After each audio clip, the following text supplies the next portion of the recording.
নুরুল ইসলাম গং কর্তৃক আমাদের পরিবারকে মিথ্যা মামলা দিয়ে হয়রানি ও জোরপূর্বক মসজিদ জায়গায় দোকান নির্মাণের অপচেষ্টার প্রতিবাদে সংবাদ সম্মেলন। তারিখ 19/12/2024 ইংরেজি বুধবার। স্থান পটিয়া প্রেস ক্লাব। জাতির বিবেক প্রিয় সাংবাদিক ভাইয়েরা, আসসালামু আলাইকুম, আদাব।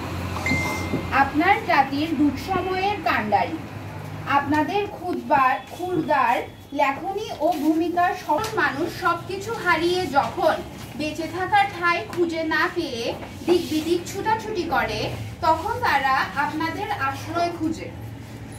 আমরাও আজ নানাভাবে হয়রানির শিকার। আমাদের প্রতিপক্ষ আমাদের মসজিদ জায়গা কাউকে কোনো কিছু না বলে গায়ের জোরে দোকান নির্মাণ করেছে। এতে আমরা কারণ জানতে চাইলে আমাদেরকে ষড়যন্ত্রমূলক মিথ্যা মামলা দিয়ে হয়রানি ও আমাদের পরিবারের সদস্যদের মারধর এবং হত্যা করবে মর্মে হুমকি প্রদর্শন করায় আমরা এক প্রকার নিরাপত্তাহীনতায় ভুগছি, বিধায় আপনাদের শরণাপন্ন হতে বাধ্য হয়েছি। প্রিয় সাংবাদিক ভাইয়েরা, পটিয়া পৌরসভার প্রাণ কেন্দ্রে শহীদ সবুর রোড ও স্টেশন রোডের মুখে আমাদের মসজিদ 53 শতক জায়গা রয়েছে।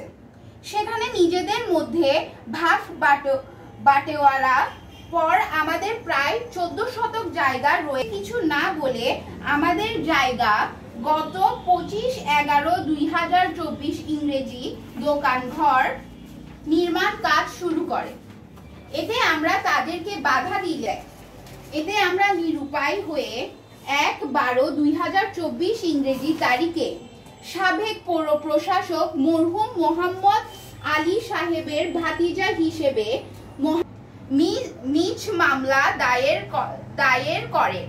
এতে বিজ্ঞ আদালত তা পটিয়া থানাকে শান্তি শৃঙ্খলা রক্ষা ও সহকারী কমিশনার ভূমি মহোদয়কে মালিকানা ও দখল বিষয়ের প্রতি আমরা আবার মাননীয় আদালতে 4/12/2024 ইংরেজি তারিখে আবেদন জানালে বিজ্ঞ আদালত দোকান নির্মাণের উপর স্থিতিবস্থা বজায় রাখার নির্দেশ দেয়। এতে থানা বন্ধ হয়ে যায়। এতে তারা ক্ষিপ্ত হয়ে আমাদেরকে নানাভাবে হুমকি দেয়, ধমকি ও হয়রানি করার অপচেষ্টায় লিপ্ত হয়। এমনকি নানাভাবে হুমকি প্রদর্শন করে যে আমাদেরকে প্রাণে মারবে, কাটবে এবং আদালতে একটি মিথ্যা মামলা দায়ের করে। বিজ্ঞ আদালত তা তদন্তের নির্দেশ দেন। এতে আমরা ক্ষেপ কামনা করছি এবং এর সঠিক তদন্তের জন্য মানবিক আবেদন জানাচ্ছি। ভুক্তভোগী নিরীহ মানুষের শেষ আশ্রয়স্থল সাংবাদিক বন্ধুরা, আপনারা জানেন পটিয়ার স্বনামধন্য রাজনীতিবিদ ও সাবেক পৌর প্রশাসক তিনি আমাদের মাঝে নেই। মহান আল্লাহ তাকে জান্নাতের উচ্চ মাকাম দোকান নির্মাণের এমনকি এক ব্যক্তির সাথে আমাদেরকে হয়রানির চেষ্টা করেছে। অভিযুক্ত ব্যক্তিদের নাম প্রকাশে: নুরুল ইসলাম মল্ল, বয়স 61, পিতা মৃত মোহাম্মদ কামাল উদ্দিন মল্ল।